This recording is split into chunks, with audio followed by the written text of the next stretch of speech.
बाप भी अनपढ़ है, उनका भाई भी अनपढ़ है, इसलिए कि माँ ने अपनी बेटी को घर में फातिमा की कनीज नहीं बताया है, फातिमा की शबो रोज के बारे में नहीं बताया है, माँ ने अपनी बेटी को फातिमा की जिंदगी के बारे में नहीं बताया है।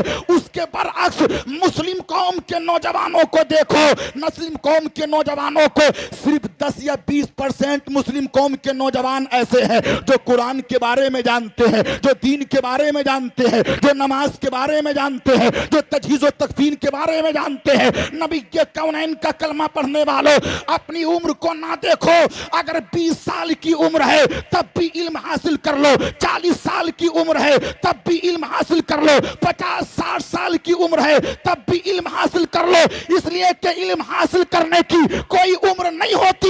माँ की गोश्त से लेकर के कब्र की आगोश तक इल्म हासिल करो, और जब इल्म हासिल कर लोगे तो तुम्हारा चलना भी शरीयत के मुताबिक होगा, बैठना भी शरीयत के मुताबिक होगा, खाना भी शरीयत के मुताबिक होगा, पीना भी शरीयत के मुताबिक होगा। और नबी के कौनैन का कलमा पढ़ने वालों, आज जो आए बेटा अपने माँ बाप को घर बार से ठोकर मार रहा है, अगर इल्म हासिल कर लेगा तो वो ठोकर नहीं मारेगा, बल्कि माँ बाप के कदमों को चूमेगा और चूम के ये कहेगा अल जन्नतु तहता अक़दामिल उम्महात, के जन्नत तो अल्लाह ने माँ बाप के कदमों के नीचे अता फरमाई है। भाई भाई नारे तकबीर, नारे रिसालत, उलमाए अहले सुन्नत, मुफ्ती रिजवान नूरी साहिब क़िबला फैजान मुअज़्ज़मी। और सुनो मोहब्बत के साथ, अभी एक मजमून पढ़ा मैंने, तो उसमें मेरी तो हैरत की इंतहा ना रही। हाँ, क्या कि अगर घर में बाप का इंतकाल हो जाए तो बेटा रोता है, हाँ बेटी रोती है, भाई रोता है, महल्ले में कोई बड़ा मर जाए तो अहले महल्ला गमगीन होते हैं। लेकिन यार सुन, एक आलिम जब इंतकाल करता है ना तो घर वाले नहीं रोते, सिर्फ बहन नहीं आंसू बहाती, सिर्फ बाप ही आंसू नहीं बहाता, सिर्फ रिश्तेदार ही आंसू नहीं बहाते। एक आलिम का जब विसाल और इंतकाल होता है तो उसके गम में जमीन भी रोती है, आसमान भी रोता है, उसके गम में परिंदे भी रोते हैं, उसके गम में मछलियां भी रोती हैं। और मैंने तो मिशकात में यहां तक पढ़ा है, इन्ना अहलस समावाति वल अर्दीन हत्ता नमलता फी जुहरिहा हत्तल हूता फिल माई ला युसल्लूना अला मुअल्लिमिन नासिल खैर। तुम आलिम को समझते क्या हो? आलिम की कद्र क्या तुम जानो? हाफिज़े कुरान की कद्र क्या जानो? मुअल्लिम खैर की कद्र क्या जानो? मिशकात शरीफ की हदीस कहती है अल्लाह ने इसको इतना मर्तबा अता फरमाया है कि जमीन वाले भी, आसमान वाले भी, चूटियां सुराखों में और मछलियां पानी में ये एक आलिम के लिए मगफिरत की दुआएं करती हैं। सुभान अल्लाह, सुभान अल्लाह। तो लोगों, जहां जहां भी दीन के इदारे हैं, अपने बच्चों को उनमें भेजो, हाँ पढ़ाओ अपने बच्चों को। और मैं ये भी नहीं कह रहा कि दुनियावी तालीम से अपने बच्चों को आरास्ता ना करो, साहब उसको भी अपने बच्चों को पढ़ाओ। आज दोनों तालीम का संगम आपका मदरसा रज़ाए मुस्तफ़ा है। दीनी तालीम भी, दुनियावी तालीम भी। अपने बच्चों को दीन से भी आरास्ता करो, दुनिया से भी आरास्ता करो। वो बाप और माँ काबिले मुबारकबाद हैं कि जिन्होंने अपने बच्चों को अपने जिगर से, दिल से दूर करके 2-3 साल मदरसों में भेजा है, और उनकी तंग दस्ती, उनकी खुशहाली को ना देख करके इसलिए वक्फ कर दिया कि जा बेटा तू चला जा, मैंने तुझे दीन के रास्ते के लिए वक्फ कर दिया है ना। तो अपने बच्चों को ख़ास तौर से आप लोग पढ़ाओ, ख़ास तौर से दिल के साथ। लोगों, बहुत सी हमारी माँ और बहनें भी आई हैं, बस गुफ्तगू में ख़त्म कर रहा हूँ, काफ़ी टाइम हो गया। इंशाअल्लाह फिर कभी किसी मौके पर टाइम अगर सही होता तो और मैं गुफ्तगू करता। ज़रा मोहब्बत से बोलो सुभान अल्लाह, और जी लगा के बोलो या रसूल अल्लाह, और हाथ लहरा के बोलो या हबीब अल्लाह। अपने हाथों के एक मर्तबा और ऊंचा करो और नबी के नाम पे बोलो या नबी अल्लाह, या रसूल अल्लाह। हजरात, ये इल्म दीन से अपने बच्चों को आरास्ता करो, आरास्ता। नबी के कौनैन का कलमा पढ़ने वालों, ये कुरान का इल्म कि जो तुम अपने बच्चों को दिलाना नहीं चाहते हो, अपने बच्चों को पढ़ाना नहीं चाहते हो। 30 पारे हैं कुरान शरीफ के, 6666 आयतें हैं इस कुरान शरीफ की कि जिस एक बच्चे ने अपने सीने में महफूज कर लिया है। आज जरा देखता चला जा, नबी के कौनैन का कलमा पढ़ने वाले, परसों सरकार मुहद्दिस कबीर ने फरमाया था, नबी के कौनैन से मोहब्बत करने वाले, ये मालावी की धरती है, अफ्रीका की धरती। क्या अफ्रीका की धरती में अल्लामा अरशदुल कादरी का कायम करदा एक इदारा है, उस इदारे को बड़ी जाफिशानी के साथ कायदे मिल्लत सरकार अरशदुल कादरी ने कायम किया था। आज हम तो यही समझ लेते हैं कि सर पे दस्तार बांध दी गई है, गले में हार डाल दिया गया है, बस बच्चा हाफिज़े कुरान हो गया। लेकिन तुम क्या जानो कि 3 साल मदरसे की टूटी हुई चटाई पे बैठ करके इसने किस तरीके से कुरान के 30 पारों को सीने में महफूज किया है। रात की तन्हाई में कभी इसको इसकी माँ की याद आती होगी, ये बच्चा सिसक सिसक के रोता होगा, कभी सर में दर्द भी होता होगा, ये बच्चा सिसक सिसक के रोता होगा। लेकिन इसने माँ की जुदाई को भी बर्दाश्त किया है, इसने अपने सर के दर्द को भी बर्दाश्त किया है। नबी के कौनैन का कलमा पढ़ने वालों, लेकिन अपनी तालीम के मैदान को नहीं छोड़ा है। मिल्लत के नौजवानों, मुहद्दिस कबीर बयान करते हैं कि जब अफ्रीका के उस मदरसे की पहली दस्तारबंदी हुई, पूरे अफ्रीका में यह ऐलान कर दिया गया कि आज बच्चों के सर पे हिफ्ज़ कुरान का ताज सजाया जाएगा, हिफ्ज़ कुरान का ताज सजाया जाएगा। आज तो महल्ले वाले देखने के लिए नहीं आते, लेकिन उन तन के गोरे मन के काले अंग्रेजों ने पहली मर्तबा सुना था हिफ्ज़ कुरान कहते किसे है, दस्तारबंदी कहते किसे है। कुछ लोग देखने के लिए आए और जब उनके गले में हुफ़ाज़े किराम के हार डाले गए, माथे पे अमामा शरीफ सजाया गया, तो एक अंग्रेज ने पूछ लिया क्यों इनको एजाज दिया जा रहा है। तो किसी कहने वाले ने उनको बताया इसलिए एजाज दिया जा रहा है कि इन्होंने कुरान को अपने सीने में महफूज कर लिया है। अंग्रेज देख के सुन के हैरान हो गया, किताब हमारी भी है लेकिन अब कोई तौरात का हाफिज नहीं मिलता, कोई ज़बूर का हाफिज नहीं मिलता, कोई इंजील का हाफिज नहीं मिलता, दुनिया की जो दूसरी मजहबी किताबें हैं उनका हाफिज कोई नहीं मिलता। लेकिन अल्लाह ताला ने कुरान को यह एजाज अता फरमाया है, अगर बच्चा याद करने बैठ ले तो बच्चे का सीना भी कुरान से मामूर हो जाता है। अगर जवान याद करने बैठ ले तो जवान का सीना भी कुरान से मामूर हो जाता है।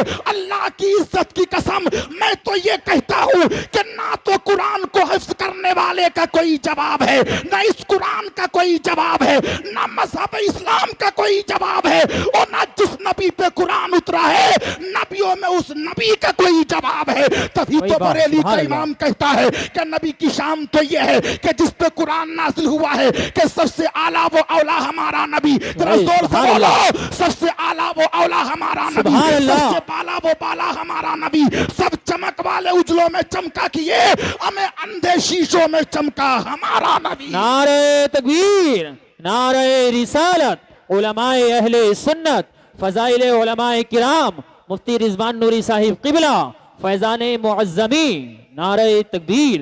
कुरान देखा है, बोलो अच्छा है ना? अरे पढ़ो तब सवाब, देखो सब सवाब, और अगर वुजू करके छू लो तब भी, बोलो तब भी। बगैर वुजू छूना कुरान को जायज नहीं है, छू लो देख के तब भी सवाब। अरे जब कुरान का चेहरा ऐसा है तो कुरान वाले का चेहरा कैसा होगा? कुरान वाले का चेहरा कैसा होगा बता दूं आपको, मोहब्बत से बोलो सुभान अल्लाह। सुभान अल्लाह। हमने कहा कोई बताए नबी कैसे, कोई बताए मुस्तफा का चेहरा कैसा, कोई बताए क्या नबी की तरह कोई आया, कोई आया? तो कहते हैं हमसे क्या पूछते हो, तुम्हारे यहां से बरेली बहुत करीब है, चले जाओ और सौदा गिरान जाके बरेली के इमाम से पूछो, ए इमाम अहमद रजा तुम बता दो नबी का माथा कैसा था, नबी की आंखें कैसी थी, नबी के लबो रुखसार कैसे थे? तो बरेली के इमाम कहते मुझसे पूछते हो तो सुनो, लमयाती नजीरू काफी नजरी मिसले तो नशुद पैदा जाना, जगराज को ताज तोरे सर हो, तुझको तो चाहे दो सरा जाना। हमने कहा ए बरेली के इमाम क्या नबी की तरह कोई आया है? तो बरेली का इमाम कहता है नबी की तरह कोई नहीं आया, ये तो आने वाला जाने या भेजने वाला जाने। हम तो सिर्फ इतना कहते हैं कि वही रब है जिसने तुझको हमें करम बनाया, हमें भीख मांगने को तेरा आस्था बताया। तुझे हम्द है खुदाया, तुझे हम्द है खुदाया। बरेली का इमाम कहते हैं ये मैं नहीं कहता, मैं नहीं कहता, मैं नहीं कहता। यही बोले सिदरा वाले चमने जहां के थाले, यही बोले सिदरा वाले चमने जहां के थाले, सभी मैंने छान डाले, तेरे पाए का ना पाया। तुझे यक ने यक बनाया, तुझे यक ने यक बनाया। वही वाह, सुभान अल्लाह, माशाअल्लाह। ऐसा है कुरान और साहिब कुरान। बस गुफ्तगू और माशाअल्लाह माहौल तो बनी गया है। सुभान अरे अल्लाह। बोलो बना के नहीं बना माहौल? जाओगे तो नहीं? हाथ उठा के बोलो कौन कौन जाएगा?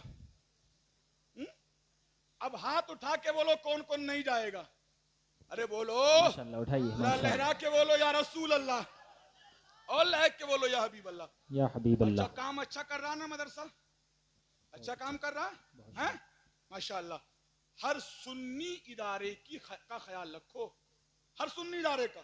हाँ, दुनिया के जितने सुन्नी इदारे हैं वो सब हमारे हैं, बेशक, सुभान अल्लाह। सब हमारे हैं। और एक बात कहूंगा यार, दिल से कह रहा हूं, एक बात सुनिए मुफ्ती दानिश साहब, अगर मदद भी नहीं कर सकते हो तो कभी किसी आलिम की या सुन्नी इदारे की मुखालफत मत करना। हाँ, अगर मदद भी नहीं कर सकते हो तो कभी मुखालफत मत करना। यहां से दीन जिंदा है, बेशक, हक बात। यहां से दीन जिंदा है। वरना अगर ये मदरसे बंद हो गए ना तो तरस जाओगे कुरान की तालीम को, तरस जाओगे।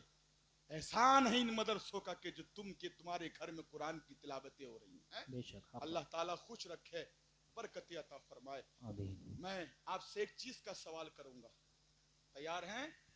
हैं? बोलो बोलो, इंशाअल्लाह। अरे जोर से बोलो, तैयार हैं? अभी बांसवाड़ा में मैं गया था एक जलसे में, और वहां इतने मजमा नहीं था, इतना कारिदुल वकील साहब, इतना मजमा नहीं था। हमारे मुफ्ती आसिफ साहब हैं मासूमपुर के, वो भी हैं वहाँ। तो बांसवाड़ा जब मैं गया, रमजान शरीफ से पहले की बात थी, एक कौमी इदारे की संग बुनियाद के लिए, तो मैंने वहाँ के जियालों से कहा है कोई जो अपने इस महबूब इदारे के लिए कुछ पेश कर दे। अल्लाह की कसम, तकरीबन 15 मिनट में 37 लाख लोगों ने पेश कर दी। कितने? 37 लाख। कहाँ? बांसवाड़ा में। नहीं बता रहा हूँ, मौलाना आसिफ साहब हैं मासूमपुर के, पूछिएगा। पर हाँ, अच्छा जाते हैं क्या बहन, आज तू इतनी गरीब हो गई कि तेरा भाई कारी बन गया। माँ, तू इतनी गरीब हो गई कि तेरा भाई आज उसके सर पे हकीकी सेहरा सजा है, जिसको किरात कुरान का सेहरा कहा जाता है, हिफ्ज़े कुरान का सेहरा कहा जाता है। क्या भाभी इतनी गरीब हो गई, इतनी गरीब? कोई कहेगी हम तो घर से पैसे लेके नहीं आए, हम तो घर से ऐसे ही आ गए। याद रखो, अगर इस पैसे को बचा बचा के कहीं तुम मर्तबान में रखोगी, कहीं तुम बचा बचा करके कुटिया की चूल्हों में इस पैसों को रखोगे, कहीं बचा बचा करके मकान की झीरियों में इस पैसों को रखोगे, तो याद रखो एक बहुत चालाक प्रधानमंत्री भी है कि जो कभी भी नोटबंदी करके तुम्हारी बरसों की कमाई को मिनटों में निकलवा सकता है। मैं उन माँ और बहनों से कहूंगा कि जोड़ने की कोशिश मत करना। अगर पैसा लेके नहीं आई हो तो किसी से उधार ले लो।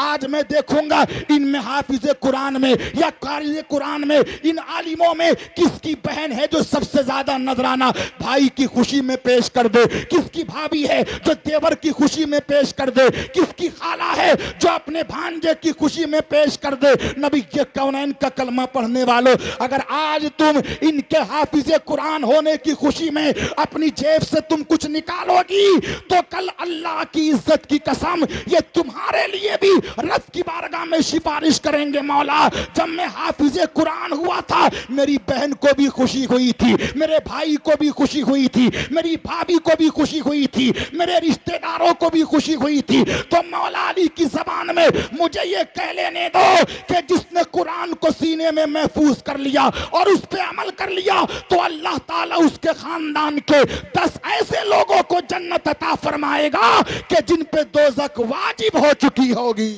जिन पे दोज़ख वाजिब हो चुकी होगी। अब यहाँ आएंगे तो नहीं वो, क्योंकि आना जायज नहीं है। पर्दे में रहे, कोई एक मदरसे का बच्चा उधर चला जाए, हाँ वहीं वहीं भेज रहे, यहाँ बताओ मेरी माँ और बहन, हाँ पहले से ही बाजारों में मार्केटों में बेपर्दा है ना।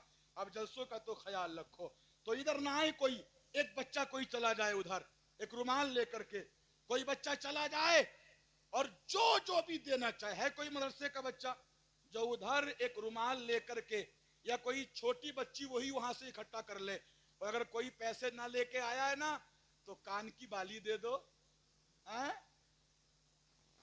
अरे कान की बाली दे दो। पूछिए मौलाना तैयब साहब से, जब हाफिजे मिल्लत ने अशरफिया की बुनियाद रखी थी ना, हाफिजे मिल्लत ने, कोई अपनी मुर्गी का अंडा दे रहा था, हैं? कोई कान की बाली दे रहा था, कोई हाथ के कंगन दे रहा था, कोई नाक की नथनियां दे रहा था, और उन मुबारकपुर के लोगों ने ये साबित कर दिया, हाफिजे मिल्लत तुम नबी के दीन का काम करते चले जाओ, हम तुम्हारी मदद करते चले जाएंगे, है ना? करते चले जाओ, इधर घूम जाओ फौरन, और सुनो 1 2 3 लोग इन लोगों में घूम जाओ, इन लोगों में।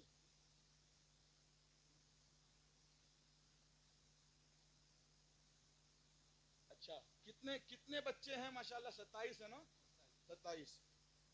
जी बाबू क्या नाम है आपका? अरमान। किसकी तरफ से दे रहे हो आप? इधर देख ले मेरे यार, मोहम्मद फैज। तो मोहम्मद फैज की तरफ से पूछो।